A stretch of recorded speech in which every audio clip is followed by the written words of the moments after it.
పారదు ఏం గీసినాం మళ్ళా చూపి చూపిరా. అప్పో ఏంటిది అది? ఏంటిది అది? ఎవరు తమ్ముడు? కిచెనా? కిచెన్ ఎవరు?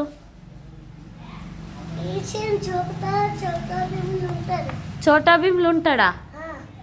కీచన్ వాళ్ళు ఉంటారా? కీచకా? కీచక్ను కిచెన్ అంటున్నావా? కీచక్ వాళ్ళ తమ్ముడా? ఈ తమ్మునికి పేరు లేదా మరి? ఏం పేరో చెప్పు. మర్చిపోయావా? అయ్యో బాగా కృష్ణ బొమ్మ. అట్లనే ఉంటాడా? కీచక్ వాళ్ళ తమ్ముడు ఏమో పేరు ఉంటుంది, నేను కూడా మర్చిపోయినా. వీళ్ళకి పెట్టమందామా? కామెంట్ పెట్టమందామా? చోటా భీమ్లా కీచక్ వాళ్ళ తమ్ముడు పేరు ఏందో మీరు కామెంట్ చేయండి, నాకు కూడా గుర్తుకొస్తలేదు. Okay bye bye.